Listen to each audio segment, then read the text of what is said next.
Mushroom fried rice మన ఇంట్లోనే అన్ని వెజిటేబుల్స్ వేసుకొని వాటితో పాటు మష్రూమ్ కూడా వేసుకొని ఈజీగా ఎలా ఫ్రైడ్ రైస్ చేసుకోవాలో చూసేద్దామా. ఫస్ట్ క్యారెట్ ని తీసుకొని మంచిగా వాష్ చేసుకుని ఇలా పీసెస్ లా కట్ చేసుకోవాలి, థిన్ పీసెస్. మీకు ఏ వెజిటేబుల్స్ నచ్చితే ఆ వెజిటేబుల్స్ వేసుకుని చేసుకోండి, లాస్ట్ కి టేస్ట్ అయితే అదిరిపోతుంది. క్యారెట్స్ ని కూడా ఇలా చిన్న చిన్న పీసెస్ గా కట్ చేసుకున్న తర్వాత నేను ఒక హోల్ క్యాప్సికమ్ తీసుకున్నాను. క్యాప్సికమ్ కూడా మధ్యలో ఆ సీడ్స్ ఉంటాయి కదా, దాన్ని తీసేసి ఇలా థిన్ స్లైసెస్ చేసుకుంటున్నాను. నెక్స్ట్ ఒక 4 గ్రీన్ చిల్లీస్ తీసుకుని ఇలా స్లాన్ గా కట్ చేసుకుంటున్నా. ఇవి కొంచెం కారం ఎక్కువ ఉంటాయి, అందుకే 4 తీసుకున్నా. మీ దగ్గర స్పైస్ తక్కువ ఉంటే మీరు కొంచెం ఎక్కువ తీసుకోండి, పర్వాలేదు. ఫ్రైడ్ రైస్ కి ఎప్పుడు ఇలా స్లాన్ గా కట్ చేస్తేనే బాగుంటాయి. మీరు ఒకవేళ బీన్స్ వేసుకోవాలన్నా ఇలానే కట్ చేసుకోండి, టేస్ట్ బాగుంటుంది. ఇలా చూపిస్తున్నట్టు వెజిటేబుల్స్ అన్ని కట్ చేసుకున్న తర్వాత ఒక హోల్ ఆనియన్ తీసుకుని దాన్ని కూడా ఇలా స్లైసెస్ చేసుకున్నాను, half moon shape. Fried rises లో ఆనియన్ ని అస్సలు స్కిప్ చేయొద్దు. ఆనియన్ వల్ల ఒక కైండ్ ఆఫ్ ఫ్లేవర్ వస్తుంది, బాగుంటుంది.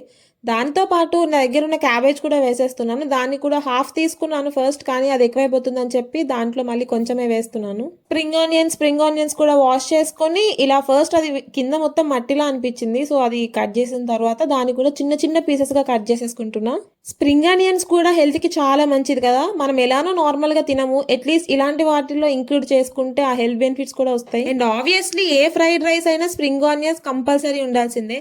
అండ్ ఫస్ట్ చెప్పాను కదా, మష్రూమ్ ఫ్రైడ్ రైస్ నేను చేస్తున్న ఫ్రైడ్ రైస్ కి ఇదే మెయిన్ ఇంగ్రీడియంట్. మీరు జనరల్ గా మష్రూమ్ కుక్ చేసుకున్న దాన్ని కొంచెం హాట్ వాటర్ లో సోక్ చేసి, ఎందుకంటే మష్రూమ్స్ కి ఫంగస్ ఎక్కువ వస్తుంటుంది కదా, ఫంగస్ రాకుండా ఫెర్టిలైజర్స్ యూస్ చేస్తారు. ఒక 5 minutes హాట్ వాటర్ లో సోక్ చేసుకుంటే బెటర్. అండ్ పైన స్కిన్ ఉంటుంది, తిన్ స్కిన్, మీరు ఒక నైఫ్ తీసుకుని తిన్ స్కిన్ తీస్తే వచ్చేస్తుంది. మష్రూమ్స్ మొత్తం క్లీన్ చేసుకున్న తర్వాత ఇలా స్లైసెస్ చేసుకుంటున్నాను, ఎందుకు అంటే అది తొందరగా కుక్ అవుతుంది కదా. ఇలా తిన్ గా కట్ చేసుకుంటే త్వరగా అయిపోతుంది, ఎక్కువ టైం కూడా పట్టదు. ఇలా చూపిస్తున్నట్టు మష్రూమ్స్ అన్ని కట్ చేసేసుకున్నాను. ఇలా ముందే అన్ని కట్ చేసి ప్రిపేర్ చేసి పెట్టుకుంటే ఒక 10 minutes లో అయిపోతుంది ఈజీగా ఫ్రైడ్ రైస్ మొత్తం. Carrots, capsicum, beans, spring onions, cabbage, నేను మష్రూమ్స్, ఆనియన్, గ్రీన్ చిల్లీ ఇలా అన్ని కట్ చేసి పెట్టుకున్నాను. నెక్స్ట్ స్టవ్ పైన ప్యాన్ పెట్టుకుని అది హీట్ అయిన తర్వాత ఆయిల్ చాలా వేడిగా ఉండాలి. అప్పుడు మీకు ఎన్ని ఎగ్స్ కావాలంటే అన్ని ఎగ్స్ ఇలా క్రాక్ చేసి వేసేస్తాం. మనం జనరల్ గా ఎగ్ బుర్జీ చేసుకున్నంతగా ఎగ్స్ ఏం ఫ్రై అవ్వాల్సిన అవసరం లేదు, ఇలా కొంచెం ఫ్రై అయితే సరిపోతుంది. అప్పుడే ఆ ఎగ్ ఫ్లేవర్ అంతా ఫ్రైడ్ రైస్ కి పట్టుకుంటుంది. ఇలా సాటేట్ చేసుకున్న ఎగ్స్ మొత్తం ఒక బౌల్ లో తీసుకుని పక్కన పెట్టేసుకోండి. అండ్ నెక్స్ట్ ఇంకొంచెం ఆయిల్ యాడ్ చేసుకుని దాని తర్వాత మనం ముందే క్లీన్ చేసి స్లైసెస్ చేసి పెట్టుకున్న మష్రూమ్స్ వేసేస్తున్నాను. ఫస్ట్ మష్రూమ్స్ ఎందుకు వేస్తున్నాను అంటే అది కుక్ అవడానికి టైం పడుతుంది కదా. నెక్స్ట్ ఏంటి అంటే అది కొంచెం ఆయిల్లో వేసేసరికి వాటర్ వస్తుంది, సో ఈ ఫ్లేవర్ వేరే వెజిటేబుల్స్ కి పట్టద్దు అని చెప్పి ఫస్ట్ మష్రూమ్ వేసి ఇలా వేపేస్తున్నాను. మష్రూమ్ లో నుంచి చూసారా వాటర్ వేయకుండా ఎంత వాటర్ వస్తుందో. వాటర్ అంతా వచ్చేసిన తర్వాత మష్రూమ్ ఇలా కొంచెం బ్రౌనిష్ గా అవుతుంది. ఆ టైంలో కొంచెం పెప్పర్ అండ్ సాల్ట్ కూడా వేసేసుకున్నాను. ఇలా కనిపిస్తున్నట్టు మష్రూమ్స్ వేగి ఇలా బ్రౌన్ కలర్ లో వచ్చిన తర్వాత ఆనియన్స్ వేసుకున్నాను. ముందే చెప్పాను కదా, ఏ ఫ్రైడ్ రైస్ లో అయినా అసలు ఆనియన్స్ స్కిప్ చేయకండి. ఆనియన్ వేసి ఒకసారి ఇలా కలిపిన తర్వాత వెంటనే క్యాబేజ్ కూడా వేసేస్తున్నాను. వెజిటేబుల్స్ అన్ని కుక్ అవ్వద్దు, జస్ట్ సాటేట్ అవ్వాలి అంతే. మీరు స్టార్టింగ్ లోనే వాటిని ఇలా కలుపుతూ ఎక్కువసేపు ఉన్నారు అని అంటే అది లోపలంతా కుక్ అయిపోతుంది వెజిటేబుల్స్. అలా కుక్ అయిపోయిందంటే అసలు మష్రూమ్ టేస్టే రాదు, పులావ్ లా అయిపోతుంది. క్యాబేజ్ వేసి ఒక 2 times ఇలా కలిపిన తర్వాత వెంటనే క్యారెట్ పీసెస్ కూడా వేసేసాను. క్యారెట్ తొందరగానే సాఫ్ట్ అయిపోతుంది కదా, అసలు వేగాల్సిన పనే లేదు, జస్ట్ మీరు ఒకసారి కలుపుకోండి అంతే. అలా అయితే వేసిన వెజిటేబుల్స్ అన్ని పచ్చిగా అయిపోతాయని అంటే అస్సలు కాదు. రైస్ వేసి అందులో కావాల్సిన మొత్తం సాసెస్ వేసి కలిపేటప్పటికే ఆ వేడికి అది మొత్తం కుక్ అయిపోతాయి. అండ్ నెక్స్ట్ ఇలా కట్ చేసుకున్న క్యాప్సికమ్ కూడా వేసేసి మళ్ళీ ఒకసారి ఇలా మొత్తం సాటెడ్ చేసేసుకున్నా.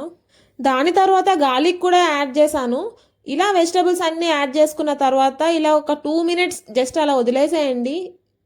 ఈ ఫ్రైడ్ రైస్ మొత్తం హై ఫ్లేమ్ లోనే చేయాలి, మీరు సిమ్ లో పెట్టి చేస్తే వెజిటబుల్స్ అన్ని కుక్ అయిపోతాయి, అసలు అలా అవ్వద్దు. లాస్ట్ లో ఈ మొత్తం వేగిపోయిన తర్వాత కొంచెం సాల్ట్ యాడ్ చేసుకున్నాను. అండ్ ముందే తీసి పెట్టుకున్న ఎగ్స్ కూడా అందులో వేసేసి మళ్ళీ ఒకసారి ఇలా సాటెడ్ చేసుకున్నాను. ముందే ఫ్రై చేసుకుని పక్కన పెట్టుకున్న ఎగ్స్ కూడా వేసేసిన తర్వాత వెజిటబుల్స్ తో ఇలా ఒకసారి కలిపేసుకోండి. అవి ఒక 2 minutes వేగిన తర్వాత సోయా సాస్ ఉంటుంది కదా, కొంచెం సోయా సాస్ వేసుకోండి. సోయా సాస్ ఎక్కువ వేసినా కానీ ఆ ఫ్లేవర్ అంతా పోతుంది. సోయా సాస్ వేసుకున్న తర్వాత కొంచెం టొమాటో సాస్ కూడా వేసుకున్నాను. అది కూడా వేసుకుని ఒకసారి ఇలా సాటెడ్ చేసేసుకున్నా. సోయా సాస్, టొమాటో సాస్ కొంచెం వేసిన తర్వాత ఇలా రెడ్ చిల్లీ పేస్ట్ కూడా వేసేసుకున్నాను. రెడ్ చిల్లీ పేస్ట్ వేస్తే అది కొంచెం స్మోకీ ఫ్లేవర్ వస్తుంది ఫ్రైడ్ రైస్. దాంతో పాటు ఫైనల్ గా కొంచెం వెనిగర్ కూడా. మీ దగ్గర సాసెస్ లేకపోతే కంప్లీట్ గా స్కిప్ చేయండి, కాకపోతే ఉంటే టేస్ట్ బాగుంటాయి అంతే. దాని తర్వాత ముందే కుక్ చేసుకున్న రైస్ ఉంది కదా, రైస్ ఇలా పొడి పొడిలాడుతూ ఉండాలి. ఓవర్గా కుక్ అయిపోతే మొత్తం పేస్ట్ అయిపోతుంది మనం కలిపేసరికి. రైస్ని కూడా అందులో వేసేసి రైస్ మొత్తం మంచిగా కలుపుకోండి. అండ్ గుర్తుపెట్టుకోండి, ఫ్లేమ్ మాత్రం హైలోనే ఉండాలి, అస్సలు సిమ్ చేయొద్దు. సిమ్ చేస్తే ఇంకా అసలు టేస్టే రాదు ఫ్రైడ్ రైస్ టేస్ట్. ఇలా వేసుకున్న రైస్కి కూడా వెజ్జెస్ ఫ్లేవర్స్ అంతా పట్టేలాగా ఒకసారి కలుపుకున్న తర్వాత కావాల్సినంత పెప్పర్ పౌడర్ అండ్ సాల్ట్ చూసుకొని వేసుకోండి. వెజీస్లో వేసాము అండ్ రైస్ కుక్ అయ్యేటప్పుడు కూడా వేస్తాం కాబట్టి ఒకసారి టేస్ట్ చూసి సరిపోకపోతే అప్పుడు వేసుకోండి. ఇక్కడ మనం అసలు రెడ్ చిల్లీ పౌడర్ యూజ్ చేయలేదు.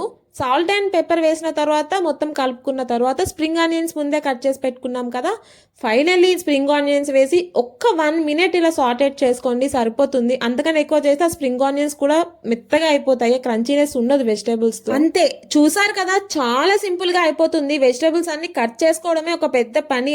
ఇంట్లో ఎవరైనా క్యారెట్స్, ఈ క్యాప్సికమ్ అవేవి తినకపోయినా మంచిగా ఇలా చేసి పెట్టేయండి, ఈజీగా తినేస్తారు. నేనైతే అంతే, ఈ వెజిటేబుల్స్ అన్ని కర్రీ చేస్తే అస్సలు తినాలనిపించదు, కానీ ఇలా ఫ్రైడ్ రైస్ చేస్తే ఈజీగా తినేస్తాను. ఫ్రైడ్ రైస్ ఇలా వేడివేడిగా ఉన్నప్పుడే ఒక బౌల్ లో తీసుకుని సర్వ్ చేసుకుని తింటే టేస్ట్ అదిరిపోతుంది. ఇది కూడా లంచ్ బాక్స్ లో ఈజీగా చేసి పెట్టేయచ్చు. That's it for video and follow for more.